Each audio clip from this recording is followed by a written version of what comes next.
I'll never forget, I'm halfway across the table. I'm going to strangle her. Yep. And I remember thinking, oh my God, or God came down to me and said, don't touch her or you'll end up in a prison in Amsterdam. Yeah. And that's when I pull back and I take the glass because I'm so full of rage and smash it. Somebody got to cue me or do I cue myself? Cue yourself. Okay. Hey everybody, we're back with another Let's Talk Off Camera, so let's get talking. Woo! Buckle up, Albert. It's a big one. Oh no, this is an iconic one. Yes. It's bigger than big. It is iconic. Today's guest, of course, is a daytime icon from Days of Our Lives. You remember Days of Our Lives? Of course, remember Days of Our Lives. Yeah. Of course. Billy, sexy Billy, sexy Billy. My mom used to take us to the beach with her TV radio to listen to Days of Our Lives. That was my mom's show. Yeah. Then she, of course, went to Melrose Place. I think I auditioned for her role. Did you? Oddly, they went in a different direction. I wanted somebody sexy. It's a theme in my life. She spent nearly a decade showing us what those bitches on Real Housewives of Beverly Hills are like. She owned it. Oh my God, did she own it? We're talking about Lisa Rinna, everybody. Woo-hoo! Lisa Rinna. Jesus. I love her so much. But she doesn't just stay in one lane. Now I'm going to thought bubble Lisa Rinna. Okay, she was thought bubbling. What should I do? What should I do for my next act? For my next act, I'm going to become a supermodel. Yeah. I'm going to, you know what? I gave birth to supermodels. Might as well show everyone where the fruit came from. The fruit came from the supermodel tree. Yeah. So now she's on every magazine cover. She's walking the runways in Paris. Yes, she is. I mean, you know, and she's banging Harry Hamlin.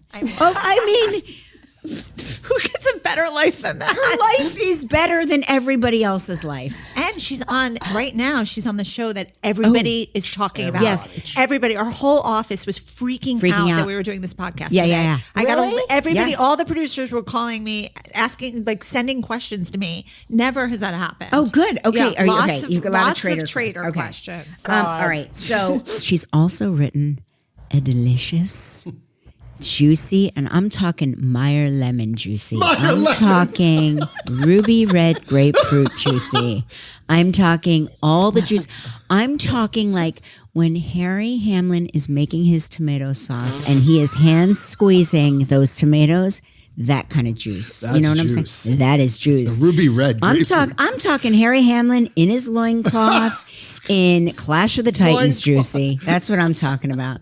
I'm talking about if I tilt my head at the right direction when that Pegasus flies over, maybe I'll be able to see the royal jewels. I haven't seen them yet. Her new book is called You Better Believe I'm going to talk about it. Oh, God. Ladies and gentlemen, Lisa Rinna. Lisa. We've run out of time. Lisa. And now we're done. Exactly. Hey, it's been great. Lisa, Thank you so much. Did you enjoy my long-winded intro? I loved every second of it. Thank you. Okay, I loved it. Hi. This is a spoiler. This is a terrible spoiler, but it is a spoiler. Well, but the time this comes out, it's a spoiler for us right now. For us, because you will have been eliminated as a traitor on the show. So tell me, I'm assuming once you do a show, once an actor avails themselves to be a part of reality television, I have institutional knowledge that every reality show then tries to get you. They all want you on their show, every show. I mean, pretty much. Yeah. I mean, so they come to you for Traitors, and what was it that what was it about Traitors that you loved? Well, I first said, no, I rather watch it. I don't want to do it because it looked really hard to me. And then the people, my agents, my publicist, everybody in that world kept saying, you got to do it. You have to do it. It's the greatest show. It's the hottest show. Da-da-da-da-da. Yeah. Emmy award winning. Da-da-da-da-da. And so they worked on me for about 6 months and they wore me down and I watched it and Harry Hamlin and I watched it together, got totally hooked and then was like, why not? I could use a new thing, a new moment. And you get to hang out with Alan Cumming, who I adore. And that's one of the positive pluses of why I did it. I was like, if he's doing it, I'll go hang out with him. Yeah, exactly. So what was harder, doing Housewives or doing Traitors? Traitors. Really? Traitors is harder than Housewives because the physical component to it, it's mentally and psychologically a mind fuck. And then on top of it, and I don't care, Kelly, I know how great of shape you're in, and I thought I was in good shape, but you're in incredible shape. But you go and do something like this, and oh my God, you know that when you're running track, when you're like in high school or before high school and grade school, and your chest is burning out of your body? Yes. That's what it feels like when you're doing the challenges. So you're anaerobic the whole time. Yes. And you have, these 26-year-olds, you have football players, you have Olympic ice skaters doing this, along with myself and Dorinda Medley. I mean, come on. Dorinda Medley. I mean, come on. They should have taken our blood pressure after every challenge. I mean, it's hard. It's challenging. So, it is a challenging challenge. What do you think about Michael Rappaport? Now, Michael Rappaport has announced that he's going to run for the mayor of New York City in 2029. Yeah, he did? Yeah, because why not? I mean, Because why not? Why not? He is one of a kind. And when I first saw him, as we know, he's a very big Housewife fan, I think he could be the biggest. Yes. And he can recite everything I've ever said on the show. Mm-hmm. Anything. He knows me more than I do as a housewife. Yeah, because you say a quip and then you move along with your life. But meanwhile, the rest of us are reliving those quotes and quoting those quotes and looking at the memes of those quotes. Exactly. They take on a life of their own. And Michael, when you add him into the mix, as a traitor on the show, it was so great to have Michael Rappaport because he was a brilliant distraction for us. Yeah. Like I hardly had to do anything the first couple of episodes. Right. I just sat back, like with my imaginary cigarette and just watched him and listened to him. And he took out all of the air in the castle. So he was brilliant. And I never really wanted him to go because he was doing my job for me. Are you really living in a castle, or do they whisk you away to a hotel at the end of the night? Well, you know what? They will have to kill me if I said anything. Okay. So I just say that it is a lovely experience in that castle. A lovely experience in the castle. Why is everybody so glamorous at breakfast? Because they tell you to do that. They tell you to get ready to go. I mean, that's what they want, I guess. So, Also, I noticed this just in general. And I think I'm going to say it's really the Housewives of Beverly Hills that started this. People in full beat at all times, from first thing in the morning until bed. This is why I would be a terrible housewife, Jan, besides the fact that I'm very boring. Number two, and I don't like to, it's all I can do to sit through, that 1 hour on the talk show in hair and makeup kills me. So, I know. I mean, you know me in real life, so it's like I do. I putting on makeup, it makes me, I'm in pain. As a matter of fact, the second person I had dinner with after my neck lift was Lisa Rinna. And do you remember? That's right. Do you remember every asshole kept standing because I was sitting across from Lisa Rinna, so everybody is so impressed that Lisa's there, and they're like, "Oh my, yes, they are." So they're standing behind me having conversations, and I don't want to turn my head. So I'm you're not supposed to turn your head. I'm literally like Joan Rivers. I'm like, "Oh, hello, hello." It's true. I remember it like it was yesterday. That Hilarious. was wild. That was fun. That was fun. So what does Harry think? So I all roads lead back to Harry because I am also a long-time married person. Yes. And I always say that Harry gives you way more latitude than Mark gives me. Really? Yes. You Mark does not give me a lot of latitude. He would read the double indemnity clause on Traitors. He'd be like, there's no way you're signing this. If you break your neck, they're not responsible. He would be very, he's in the weeds that way. Oh, wow. I wish. Harry's like, we're going to go do this show? Cool. Great. I think you'll do well. Yeah, I think it'll be good for you. That's Harry. I think he wanted to see me squirm a little bit. I think he was secretly like, okay, you know what? This is going to really be good for her and it's going to really fuck with her. But I'm thinking like when you're there, when they're seeing you, right? Like you're Lisa fucking Rinna and you're so gorgeous. Like, do any of those young guys, are they like, do they hit on you? No, not at all. I wish. I don't believe it. No, it's true. Would you set up that boy from Love Island with one of your daughters? That's one of the first things I ever said to him because, you know, we're meeting for the first time and they don't show it on camera, but we're in the kitchen and I'm in the kitchen with him. This is interesting. I'm in the kitchen with him and Candace before we know we're traitors. Oh my gosh. True. And we're talking in the kitchen, just the three of us. And I look over at Rob and I said, you know, I do have some cute daughters. I mean, your daughters are beyond cute. They're gorgeous. Gorgeous. And he's like, you know, whatever. Where's my snake? It's so funny.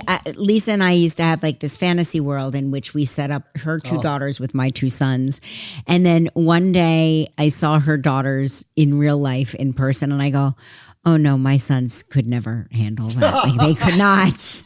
They could not handle that. I think Joaquin and his friend Jordan. Do you remember Jordan? Yes. Okay. Yes. And Delilah came over that night for dinner. Remember? They didn't speak. They could not speak because Delilah was so cute. Beautiful that Joaquin and Jordan sat there silent, like as though somebody had cut out their tongues. I was like, are you going to make it? Are you going to be okay? It was funny. So, okay, let's talk about your new book. You're a great writer. You think? Yes. You are super honest. I know. Maybe too honest, Kelly. Well, maybe too. I don't think there's any such thing as too honest, but I found out a lot of things I did not know. Like, oh, good. You auditioned for the original Real Housewives of Beverly Hills. Correct. I did. I had no idea. So, like, what was that process like? Why didn't you go through with it, or why didn't they select you? I'll tell you. Yeah. Our friend Andy Cohen said, no actresses. I don't want an actress on this show. And I went pretty far. Like, I was talking to Kyle. I knew Vanderpump was up for it. Like, I went down to the wire and Andy Cohen said, no, we don't want any actors. And then I was like, okay, whatever. That's wild to me. It's a true story. So then they come back to you in season 4, right? 5. Well, I enter on season 5. So we start talking at that point. I went in for a meeting, like a general meeting with the producers. So it wasn't about Housewives. And then it kind of got floated around. And I started to think, oh, that could be an interesting way to like get back on track, you know? Why not? So the girls are quite young when this all begins. Like 12 and 15. Right. Jan has only been blessed with sons. Jan, 12 and 15 is the most terrifying and venomous ages that you can have. It's like having two little coiled in the corner pit vipers. Having daughters is like, at that age, very challenging. So what were the non-negotiables with Harry and the girls? Well, it was tricky. When I first brought it to Harry, he said, absolutely not. If you do this show, I'll divorce you. So I was like, okay, well then I really don't want to do the show because I really don't want to get divorced. So then he thought about it a little bit. We talked about it a little bit more in the business realm of what some of the girls were doing on the show and how much money they were making business-wise. And I had just started on QVC. So being the smart man that he is, he was like, oh, that could help in business. Okay, but you cannot drink any alcohol. And I was like, okay, all right, fine. I won't drink while I'm on the show. And that's really how it came about. And I did not drink for the first 5 years. And I think it was the right choice to make. So he allowed me to do it. He said, it's okay, you can do it as long as you don't drink. So I did that. And then, of course, the girls were too young at the time to realize, really what was going on. But by the time they were old enough, I had to start to bribe them in order to show up on the show. Isn't it funny that you have to bribe your children to, like, Because I had the same thing with my kids when they got older. I went through phases, blackout periods. I call them blackout periods on the talk show where I could not mention them at all. They would not do anything on the show, blah, blah, blah. Yeah. And then when they started working part-time when they were teenagers, suddenly they understood the value of money and they were like, is there any opportunities for me to make some cash on the show? So then suddenly like my son is doing a cooking segment. He's never cooked a thing in his life, but he's like, I can do a cooking segment, you bet. You know, so then it became like a thing of value, but it's interesting like having kids in the business and respecting their boundaries while still having kids in the business. Challenging, like super challenging. Like there were some good years and there were some really bad ones where they were so mad at me and they didn't want anything to do with the show. So it was challenging. Take me into the Lisa Vanderpump of it all. You felt like she was molding you in some way? Yes. Manipulating? Totally manipulating without knowing it and doing a really good job of it until once you find out you feel that you've been manipulated, it's a different story. So that's pretty much what happened. I had no idea I was being groomed. I call it being groomed. I was being groomed. And she was really good at it. It affected our relationship. I mean, we were not good friends. We were, I would say, acquaintances before the show started. And that happened with every single person that I was an acquaintance with before the show. I end up not being friends with them. So that's a sad part of the situation. I suspect that Beverly Hills is very much like New York City. It's like a big, small town. So exactly. Right. So you're going to bump into each other. Yeah, and it's really funny because for about 6 years, I didn't bump into Vanderpump at all. Like no contact, anything. Just recently, which I think is so funny, we end up at a local sushi restaurant that we go to all the time. The kids have grown up there. And I'm sitting there with two of my best friends. We go there probably once a week, once every 2 weeks. All of a sudden, I look up and sitting directly across from me. And in the times I've seen Vanderpump up to this point, we pretend like we don't see each other, right? Right. That's the only decent thing to do. Only decent thing to do. We just know we're there, but we don't acknowledge it. So I look up and I see this really shiny diamond brooch. And it catches my eye because it's literally right across from me and it's diamonds, right? Yeah. So of course it's going to catch my eye. It's dazzling. Dazzling. And all of a sudden I look up, we lock eyes, and I look at her and I go, well, I guess we can avoid each other this time. And I, of course, cackle. She looks at me and we kind of have one of those funny moments. And it kind of broke the ice because I've also seen her since then, and we've actually spoken and saw Ken, and anyway, whatever. But it was so funny because we just couldn't avoid each other at that moment. Hilarious. Well, I'm glad that you kept it chic and cordial in the sushi restaurant. We did. You know, I think at this point, I've been off the show. She's been off the show for long enough. You kind of go, welp, you know. Yep. We did Moving that. on. Take me inside one of my all-time favorite moments in reality television. Oh, God. And I would say top two favorite moments. You smashing the glass in Amsterdam.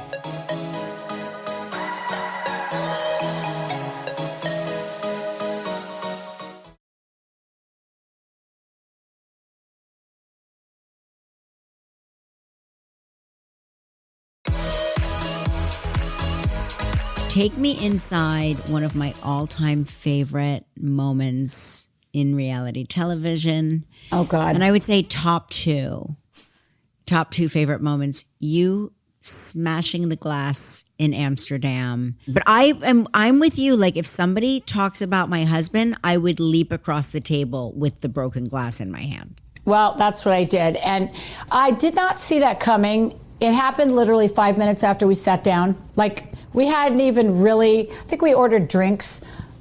It had been brewing, like, you know, bad energy starts to brew. I had no idea that was going to happen. We were jet lagged. Like, it's the perfect storm, right? Mm-hmm. Perfect storm. So Kim and I had already been having, for 4 months, our issues. So also, when you do those interviews for Housewives, they ask questions and they can start to know about you. You know, they can start to know what pushes your buttons, right? Mm-hmm. So by that point, they knew that my husband and my children were my hot buttons to push, right? Right, of course. All they did was push. Right. And that's how it happened. And I'll never forget, I'm halfway across the table. I'm going to strangle her. Yep. And I remember thinking, oh my God, or God came down to me and said, don't touch her or you'll end up in a prison in Amsterdam. Yeah. And that's when I pull back and I take the glass because I'm so full of rage and smash it. You know, I'm wondering, what are the prisons in Amsterdam like? What is it like? Are they giving you edibles? Are you hallucinating? Who knows? I didn't envision it that way. I envisioned it more like a really bad, like midnight run kind of a prison. Yeah. What went down with Kathy Hilton in Aspen? Yeah, I need to know that. We all need to know. She had a breakdown moment, and I just tried to get her out of the bar so that she didn't make a fool out of herself or have a bad situation. So my intention was really quite good, but she had already been set off. Yeah. So I think I just got the tail end of it, you know? I don't think it was personal at the time. I think it became personal, but she was already spun out. So I just got her spun out in a dark house. And I just had never experienced anything like that. And that's what went down.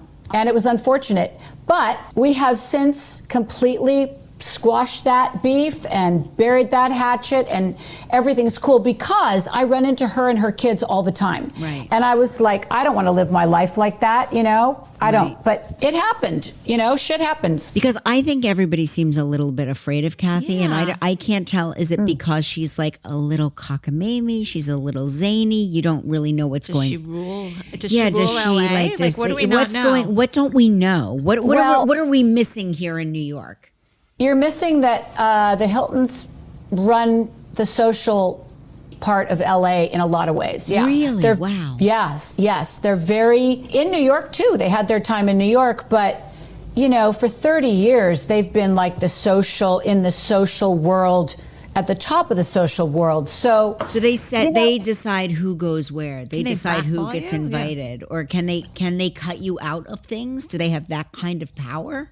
I mean, yeah, they can. Yes, wow. I would say. Chan. It's wild how everybody bows down to her. Yeah, I notice it too. And I'm always like, what am I missing? Like, she doesn't seem that scary. She seems a little dazed and confused half of the time. Well, she is dazed and confused half the time. But, you know, if you ask around, she has a reputation of being pretty tough. So people get scared of her, and I think that's what it is. People are terrified to go through what I went through. But she called you the biggest bully in Hollywood, which I like. When I think of like a person who's not a bully, I think of you. You're like a like from my girl's girl perspective, and I hate using the phrase girl's girl, but I'm just going to use it because woman to woman, you have always been, from my perspective and all of the people, the women I know, an extraordinarily supportive person, the most generous,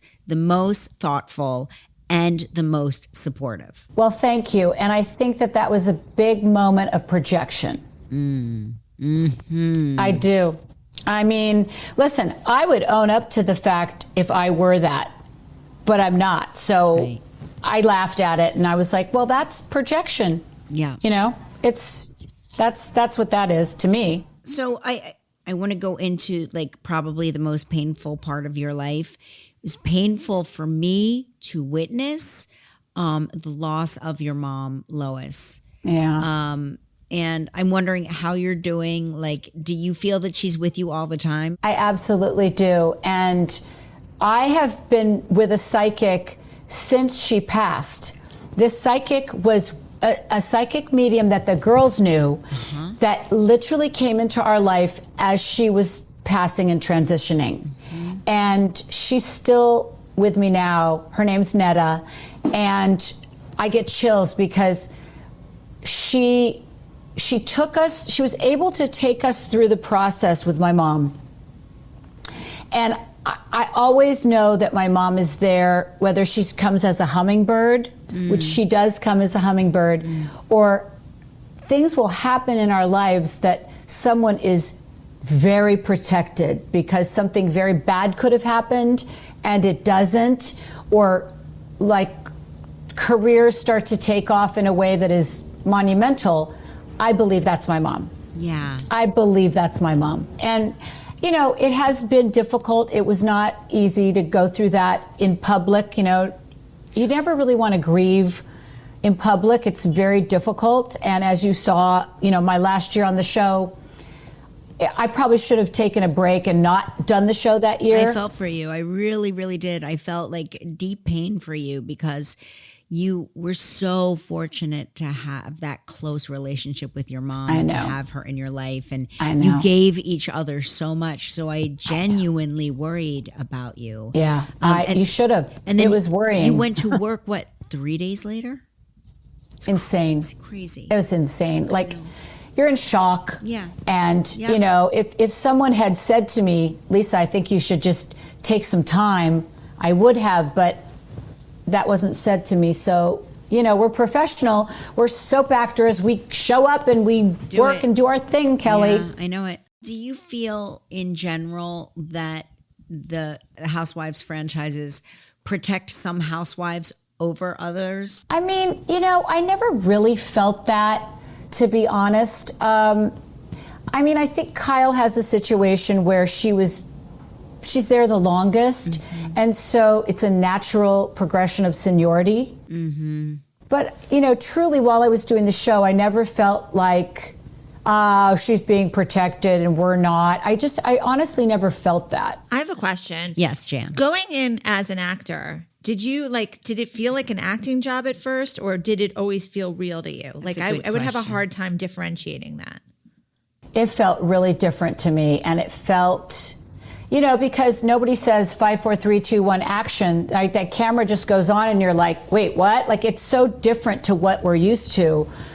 I looked at it as a completely different entity, but as I started to watch the show back, I saw all of us as playing characters of ourselves, like not our true selves, like characters of ourselves. So that's how I would define it. Aware that cameras are their versions of yourselves. Now, what's interesting is, I'm going to say this, because I think that sometimes throughout housewife history, there have been some housewives that are, let me just say, emotionally or maybe mentally less stable than the others.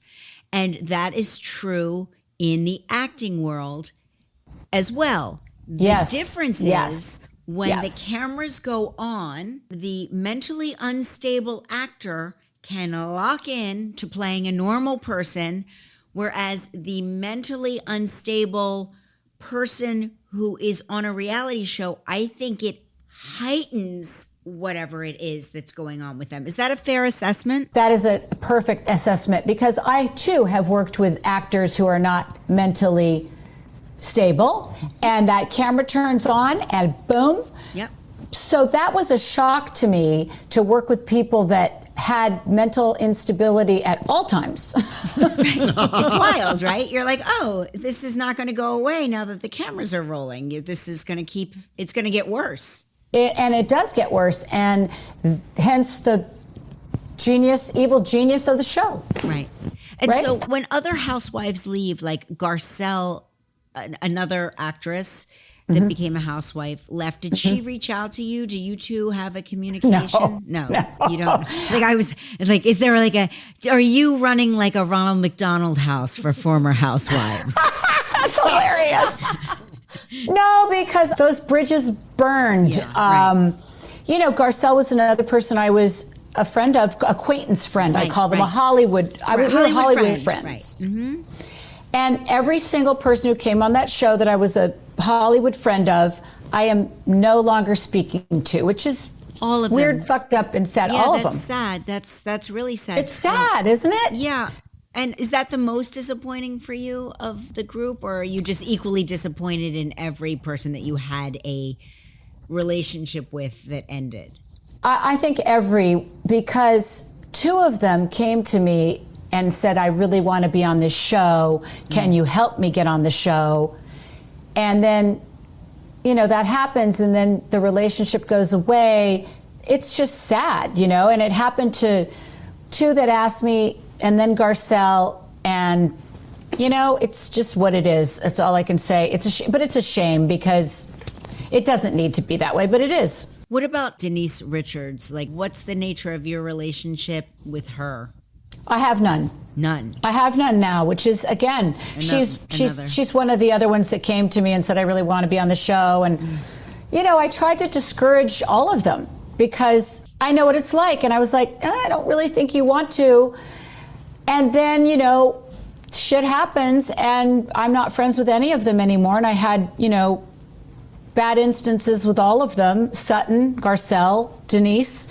And that's just the way the cookie crumbled. What do you think's going on with Sutton? First of all, I think she has the opposite relationship that you had with Lois with her mom. So I think there's some of that complicated, It's very complicated. Right? Mm-hmm. Yeah. I always wanted to meet her mom. I never got a chance to, but her mom was legendary in the speak of her world. Listen, I think that we all have psychoses that come out as we are doing this show. Mm-hmm. And I think that Sutton came in with those psychoses and they haven't left. They're there and they show themselves, and I think the audience really embraced her, and she got very, very lucky. She got very, very lucky. That's what I would say about Sutton. Jan? I have a question. So you talked about how this is like good for businesses, like your other businesses, but like how much, and you don't have to say what you made, but like what do housewives get paid? Do you get paid $1 million an episode? Do they get paid, like how much, is it a big paycheck for the longer you've been on? You think it's a lot of money, Kel?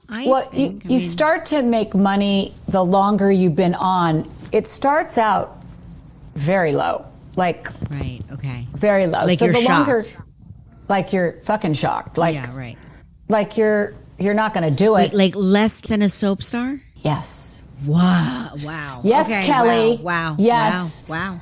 And really the only reason I went forward with it was I felt like I could make money through my business, right? Uh-huh. But I was like, girl, I don't think so. Like and I came in higher than anybody because I was an actor. Right. So they actually bumped me up much more than the ones that come on that have never done anything. So, and that was horrible. So all of the stuff we read about these multi-million bullshit. All bullshit. It's all bullshit. Bullshit to get everybody worked up that these girls are making more than we are. It's to get us worked up.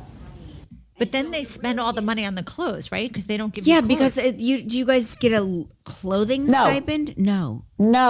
And Kelly, you and I are used to being dressed and having our hair and makeup done, right? Yeah, right.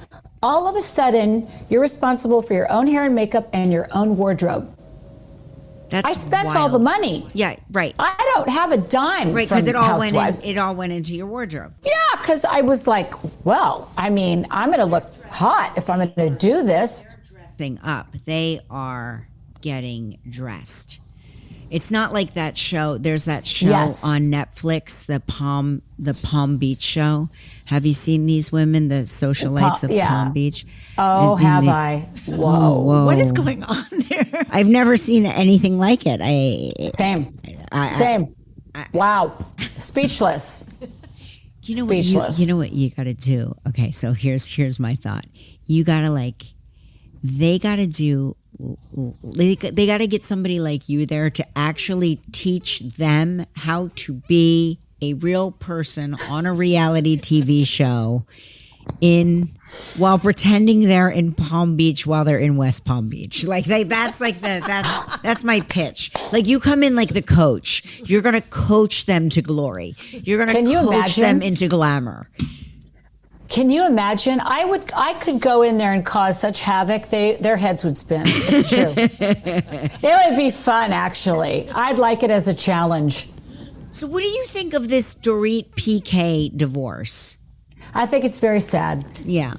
Divorces are sad. Horrible. Period. End of story. There's almost nothing worse. Yeah, I So agree. sad. I agree with you. I didn't see that one coming though. You didn't? No, I don't know why. I did. I saw it coming. You know how I saw it coming? How? He was getting skinny. Oh. He was getting skinny. No, nobody listens to me. I'm like, when a man starts getting skinny, You're right. there is something going on. You're right. It's- I think we all saw it coming. You saw that coming, but you didn't see the Kyle one coming, right? That seemed. That one I did not see coming, but I smelled it. You know, I'm very intuitive. And so, you know, there's always a little something that you smell and go, something's not right there. So, you know, that was much more surprising than PK and Dorit. The Tom and Erica that's what surprised me. That one shocked me. Really? Oh, yeah. I did not see that coming. I didn't see that one coming. No. I mean, talk about a sad ending. That is, it's awful. Awful. That's awful. That is tragic. I would not wish her circumstances on my worst enemy. Truly. On my worst enemy. I know. Just seems like, you know, I think there's like a lot of being blindsided there, like really, and I kind of, I don't get it because I've never been in this position because I've always been like a working girl. I'm like you. I'm like a working girl. We have our So money. We have our money. Yeah. But like I know a lot of girls that married men of a certain level and like they're in control of the money and the women get to go along for the ride and That's right. and they don't really ask questions because they don't feel it's their place and they're just happy that all of their needs are being met and what have you. And there's a power grid. Real power, a real age thing. There's a power thing. It's all of it in play. And then to like be left holding the bag and then to have his medical diagnosis and the prison sentence and all of it, it just seems like a lot. And I kudos to her for even surviving it all and landing where she has landed right now. I mean, it's a miracle. It really is. Really tough. Speaking of miracles, let's talk about becoming a supermodel. You're so funny. Let's just say that was not on my bingo card. Okay, wasn't. I mean, it was on mine because like I said, every year when you post your bikini picture on the 4th of July, Mark and I gather around. It's like how how they do like the fireside chat where they read like "'Twas the Night Before Christmas" to children. I call Mark and I go, "It's up," and then he runs into the room. It's up. It's up. It's like I wake up early, 4th of July. I know the picture's coming, and she posts it. It's the best. Well, I've always said I'm going to do it. If I live till 90, you're going to see it every fucking year. Every year. It's the greatest picture ever taken. And I still have to find somewhere in a storage facility in New Jersey. I'm not kidding. Oh, God. In a storage facility in New Jersey. I believe it. Christmas card, the first year Michael was born, he was like, I guess he was like 7 months old, 8 months old when he took the picture. But it's the picture of you on the cover of Playboy, and our baby is just holding, he's just holding the magazine. Are you kidding And that me? was our Christmas card, our child holding you. You're fucking kidding me. No, I swear to God. So I know I have I a did not box know of that. these. I have a box of these cards somewhere Oh, my in a God. storage facility because we moved so many times, and I've got to Oh, find my them because God. those are like need to find vintage, it. incredible. It was like I thought it was a thing of genius. That would have been a great wedding story if he ever married one of her kids. I know, right? But I was like, I gotta find that picture. Oh, I love it. All right, let's talk Harry. Okay. Let's talk Harry Hamlin.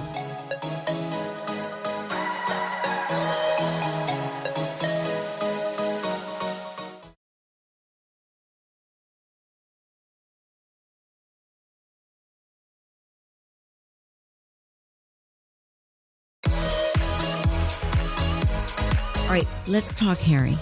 Okay. Let's talk Harry Hamlin. You and Harry, you're married, what, 27 years, which is Carrie the two. 28. That's like 28. So that's like 8. No, wait, more. More than that. How long have we been married? You've been married a long 29. time. 29. 29. I think 29 years. 29. I think 29. 29. 20 or 29. Are you asking Harry?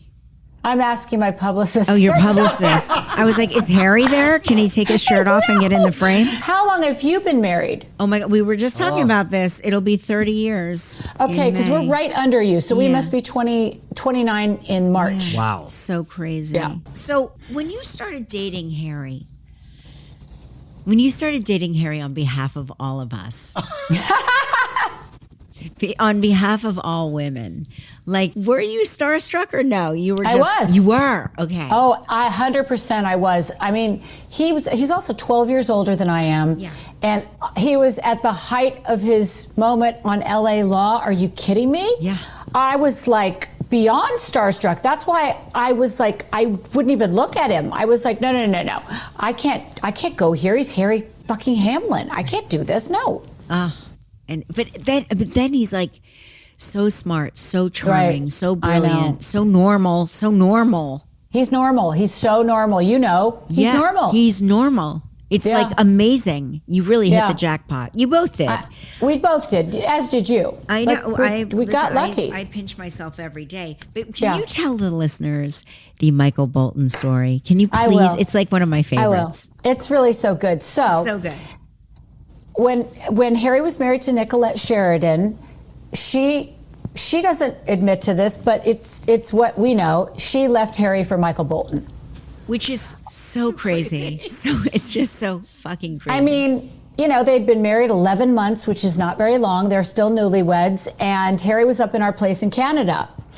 And he woke up in the middle of the night with a really weird feeling. Nicolette had gone back to LA for whatever reason, and he woke up in the middle of the night with this sinking feeling that something bad had happened.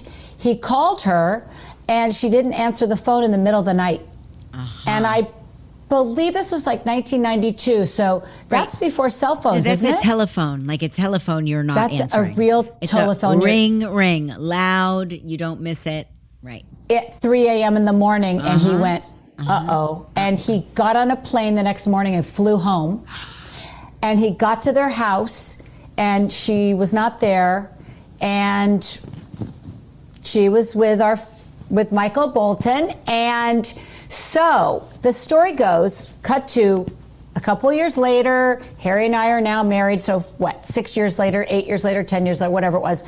And we're going to the Polo Lounge in Beverly Hills for dinner. Okay. We're eating with some friends.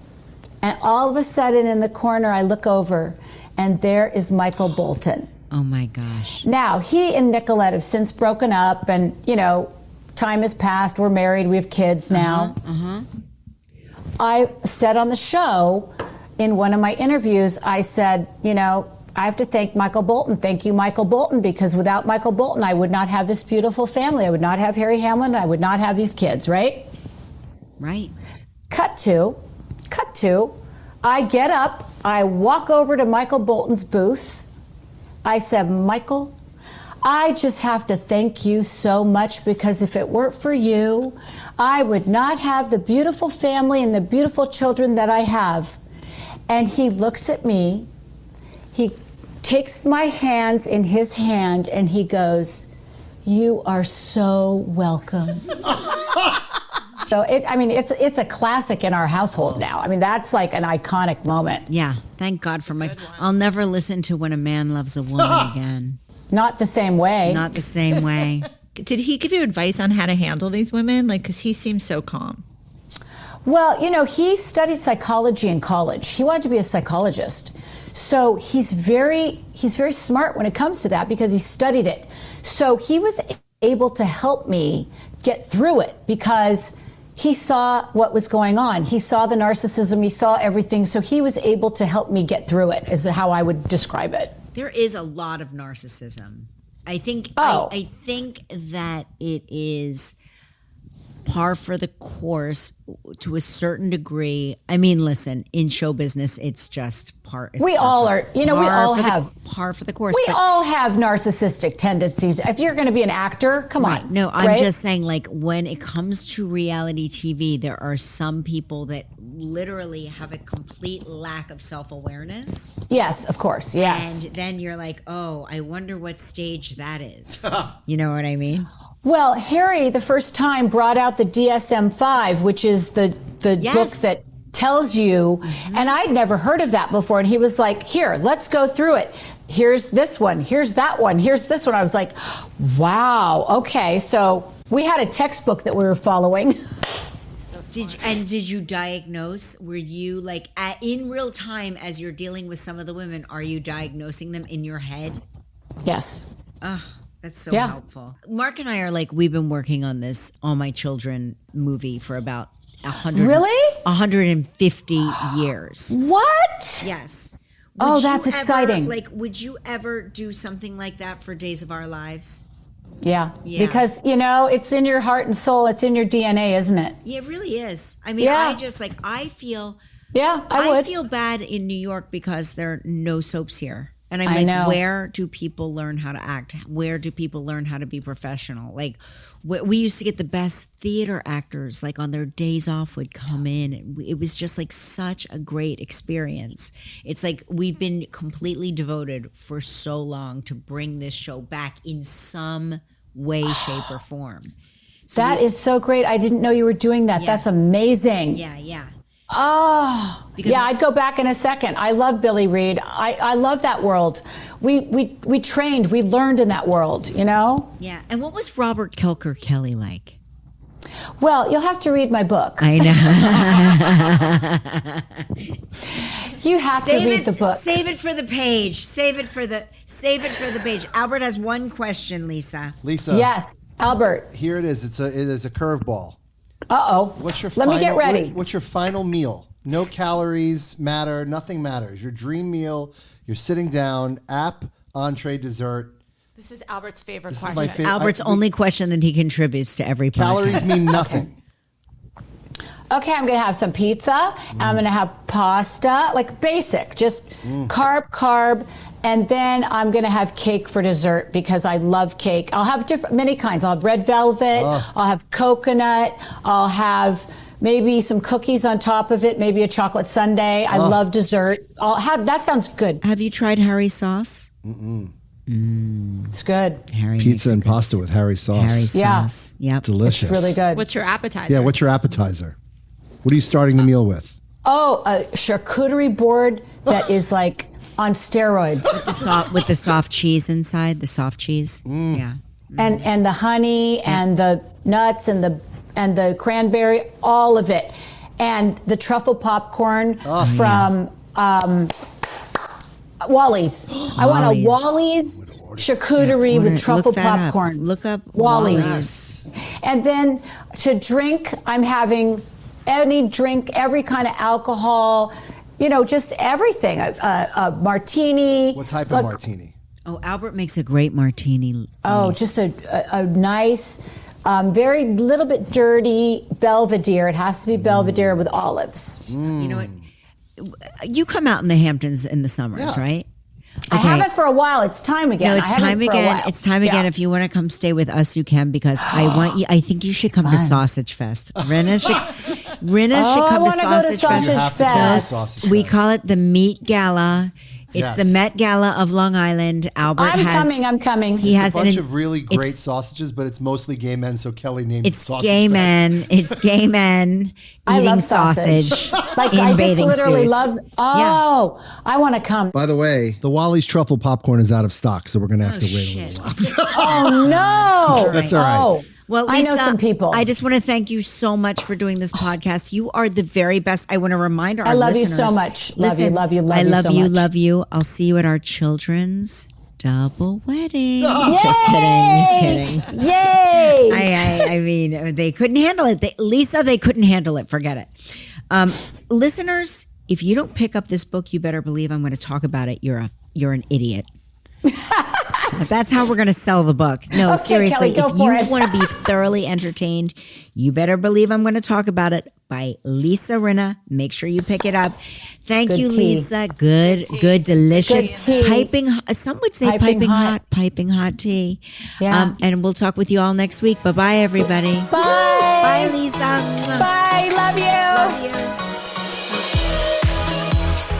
Let's Talk Off Camera with Kelly Ripa is a production of Melojo Productions. From Melojo, our team is Kelly Ripa, Mark Consuelos, Albert Bianchini, Jan Chalet, Seth Bronquist, Roz Therian, Devin Schneider, Michael Halprin, Julia Desch, and Team Radio Andy, Lisa Mantaneo, Scott Marlowe, Jake Getz.